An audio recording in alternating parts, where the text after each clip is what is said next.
The allegations in the Globe story this morning are false. Okay, well, I'm sorry, but you can't believe everything you read in the Globe and Mail. Full stop. So check your sources before you write things like that, okay? Or your colleagues do. Welcome back to the show. Mark Carney cannot stop lying. Like, he just can't stop lying to Canadians. I'm going to cover Mark Carney versus Pierre Poilievre campaign announcements, and it wouldn't be a video without Jagmeet Singh embarrassing himself. Let's go.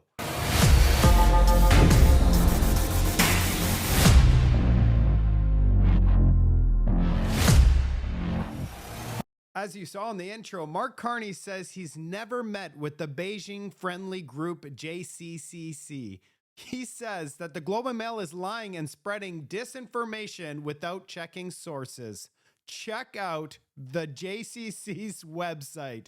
Yeah, it looks like Mark Carney, he didn't know that all of these pictures of him published with this group was going to become available or to spotlight. Like, I don't know what he's thinking. And then we have this. This is from March 9th. It says that Mark Carney had an in-depth meeting with Jiangsu, an honorary president, and the other Chamber of Commerce representatives had an in-depth meeting with the soon-to-be appointed prime minister. So this meeting actually really did happen, yet Mark Carney, for some reason, decided to lie in front of the world so that he just distances himself from all things China. He hasn't mentioned China once in his entire political campaign.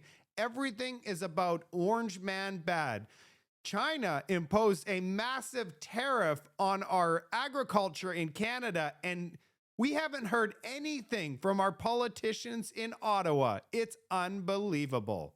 Here we have a post from Ryan Garrickson on X saying, Mark Carney with a straight face on live TV denies ever meeting with Jiangsu Commerce Council of Canada, the very group he is seen in the picture right here. You can't make any of this stuff up. And I almost guarantee it that Mark Carney supporters, as mentioned here by Big Money's man, just like Ghislaine Maxwell's photos, they claim photoshopped. It was just a picture. They were just standing together. It means nothing. And as Donovan Bond posts, it gets worse. He claims he hasn't even heard of the group. It doesn't end for Mark Carney. Then we have Larry Brock, and I can't wait for this guy to get elected in the House of Commons because he is a strong conservative candidate. He says, breaking news, Mark Carney registers a massive $5 billion fund in the Cayman Islands, a notorious offshore tax haven used by the ultra-wealthy to dodge taxes. In total now, Mark Carney has $30 billion in funds between the Cayman Islands and Bermuda, and it's all to avoid paying Canadian taxes. This is incredible. I don't even know how Canadians could be voting for this guy. He's straight up, every single day we find out something else about Mark Carney. How are Canadians voting for this guy? I have no idea. Now let's move on to Mark Carney doesn't know how to speak fluent French. And that is a major problem because there's a debate in Canada on April 16th that's going to be in French. And guess who spoke out against Mark Carney? It's Yves-François Blanchet. And you are not going to believe what he said about Mark Carney. Do you think Mr. Carney understands Quebec? I think he does not give a damn. It is a problem for him to be forced to try to speak French, and he doesn't like it, and he does not really understand. And then he will have to come in a debate against two guys who speak French pretty well, still improving. He doesn't like us so much. He will never say that he does not like us, but I don't feel the love. I don't feel interest for Quebec. I don't feel interest for the difference. I don't feel interest for the language. I don't feel interest for the culture. I don't feel interest for anything which is Quebec. He doesn't say the words lumberwood. He doesn't say the word aluminum. He doesn't say the word fisheries. He doesn't say the word aerospace. He doesn't. What defines us is not even part of his vocabulary. He still has 3 weeks to show that even in minority, he wouldn't be so bad. Because for the time being, I don't see what's good for Quebec. Obviously, Yves François Blanchet does not approve of Mark Carney in Quebec. Let's see if Quebec voters approve of Mark Carney. And you are not going to believe CTV actually reported the news on Mark Carney. Check it out. Sandy, it's a plan to go after big earners using tax loopholes to save money. Pierre Poilievre says he'll stop them from hiding their money abroad and ensure they're paying their fair share. Inside an Edmonton auto shop, Conservative leader Pierre Poilievre took aim at Mark Carney today with a pitch to close offshore tax loopholes. Mark Carney, like all Liberals, is a high-tax hypocrite, making you pay more while he dodges his bill. The Conservatives have criticized Carney for using offshore tax havens during his time as chair of Brookfield Asset Management. CTV News previously reported Brookfield registered several of its entities in Bermuda, a country that has no corporate income tax. Asked today whether a Liberal government would condemn the use of tax havens, Carney had this to say. What's important is that we have a effective tax system, and that companies, every company, follows the rules of those tax to not just the letter but the spirit of those regulations. Carney has maintained he always followed the rules. Now Poilievre's Conservatives are pitching changing them. We will target tax havens, expose offshore fortunes, and bring the money home. All of this with the goal of reducing the tax burden on the people in this country. That would include, under a Conservative government, redirecting CRA resources away from small businesses and toward efforts to close tax haven loopholes. The NDP has also proposed policies to close tax loopholes and end agreements with countries like Bermuda. It all comes on the heels of the Conservatives' biggest rally yet in Edmonton Monday night, where Poilievre was endorsed by former Prime Minister Stephen Harper, who was the one to appoint Mark Carney as Governor of the Bank of Canada. I am the only person who can say that both of the men running to be Prime Minister once worked for me. And in that regard, my choice, without hesitation, without equivocation, without a shadow of a doubt, is Pierre Poilievre. Unbelievable that CTV actually reported even the last part, which is Stephen Harper's endorsing Pierre Poilievre.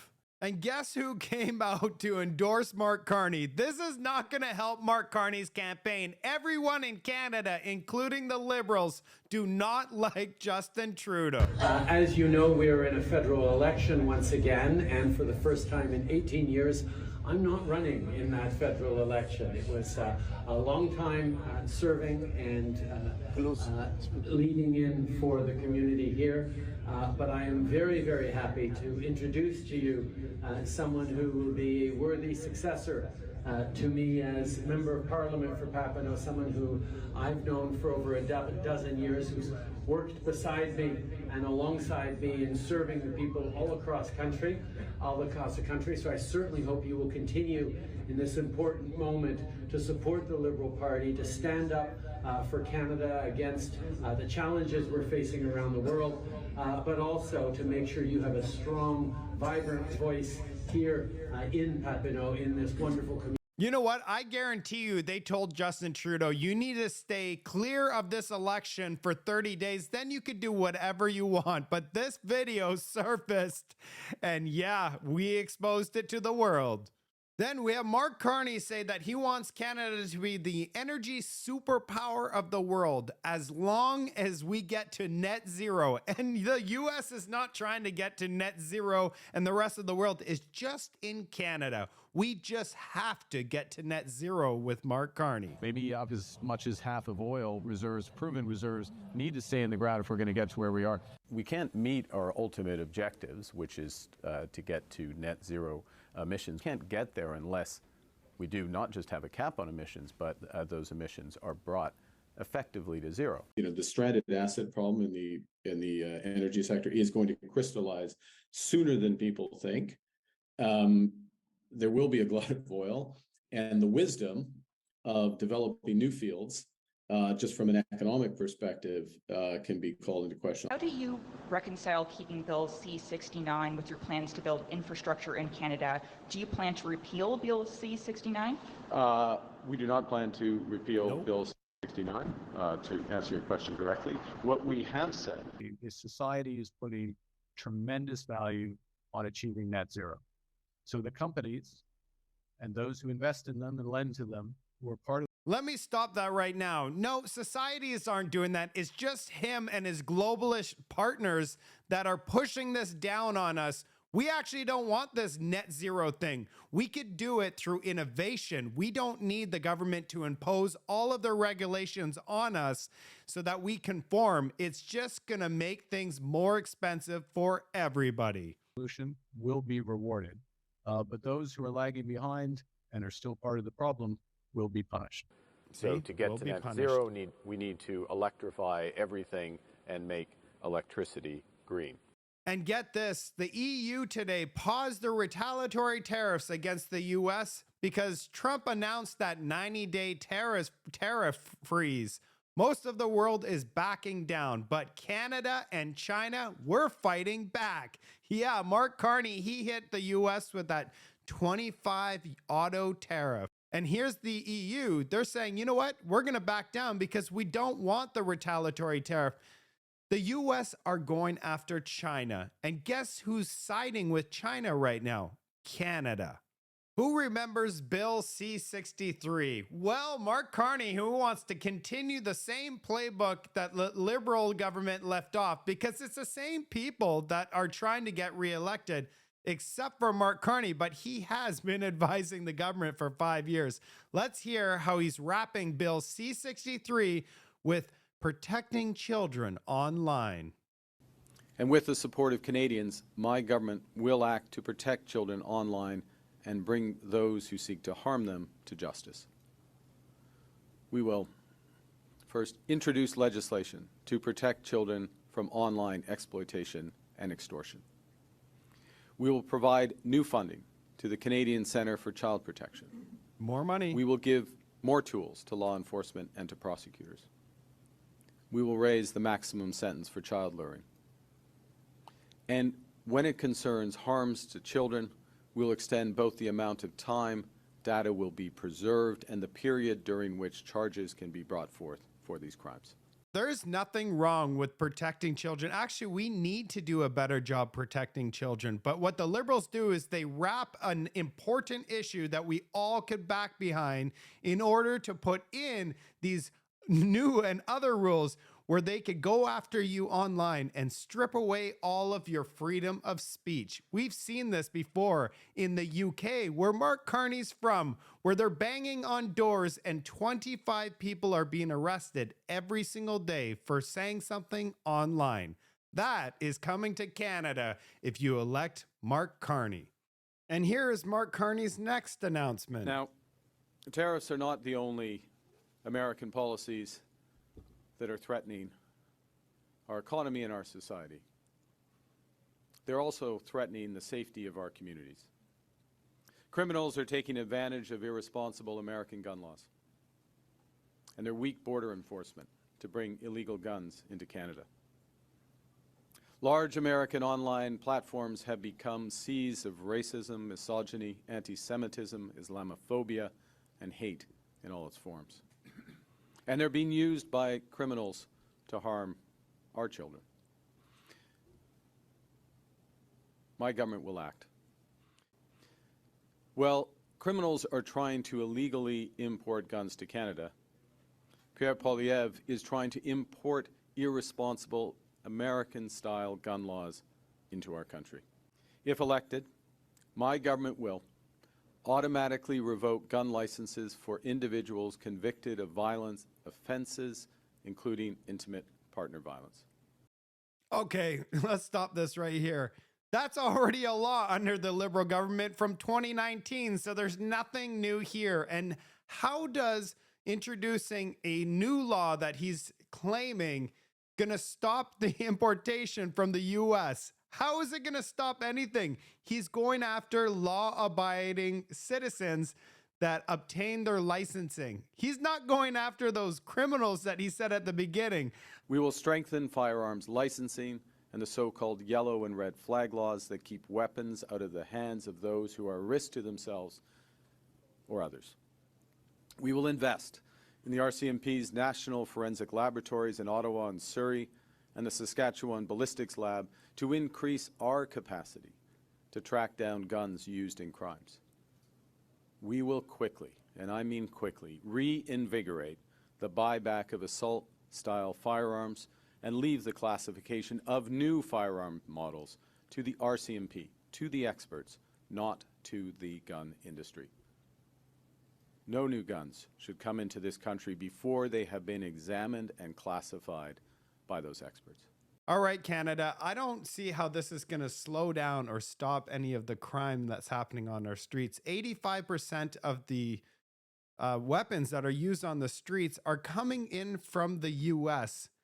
The other 15% is they don't know where it came from because they scratched off the serial number. So it could be as high as 95% of crime is done with US brought in guns. Now let's hear from Pierre Poilievre today, and he exposes Mark Carney's plan to invest $35 billion into Canada's housing. Us in the history of Canada, Sean Fraser, the same Liberal MPs, same Liberal ministers, same Liberal policies, same Liberal promises that doubled housing costs. We can't double down on doubling costs. It's even the words. Mark Carney is famous for plagiarizing. Of course, he plagiarized his way through university.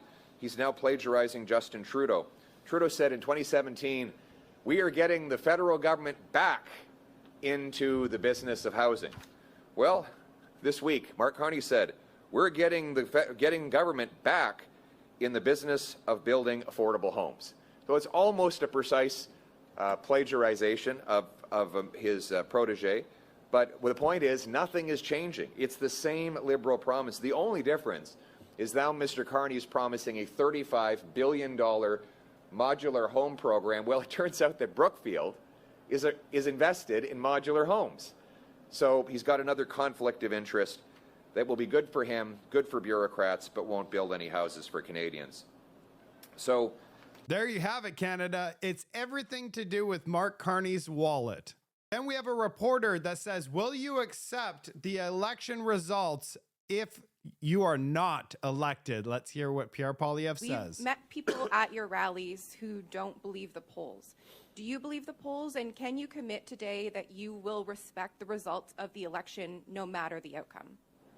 Yes, and that decision will be based on whether, after a lost Liberal decade of rising crime and costs and a falling economy under America's thumb, we can afford a fourth Liberal term, or whether we want change with a new Conservative government that will axe taxes, build homes, stop crime, unleash our resources so we can bring home our jobs and stand up to Washington from a position of strength. Thank you. What do you guys think? Was that a solid response by Pierre Poilievre? And there's a reason that Canadians don't trust the polls. Check out this poll. There's nothing Pierre Poilievre can say or do to make me vote for Conservatives. 51% agree. It's so outrageous, these polls. I don't know who they're polling, but they're not polling my household, that's for sure. Are they polling you? I'd love to hear from you in the comments. What do you think about these polls? Are they completely out to lunch? And it wouldn't be a video without Jagmeet Singh absolutely humiliating himself. Jagmeet Singh is about to get humiliated in the next election. His party might end up with 0, and I mean 0 seats. He's on track to lose his own riding. Meanwhile, he's posting promotional videos saying he's going to be prime minister. Let's see how delusional he is. We're going to jump together. Get ready, everybody. We're going to show them that we're ready. We're ready to fight. We're ready to win. Here we go. Get ready. Get ready. Get warmed up. Get warmed up. Here we go. Here we go. Let's go. Ready? Are you ready? Are you ready? Are you ready? Here we go. 1, 2, 3. Oh man, this is so embarrassing. Yes. I can't put you guys through any more of that. If you like this show, make sure you smash the subscribe button. And yeah, I'm going to come out with a new report every single day, so don't miss any of them. I'll see you on the next report.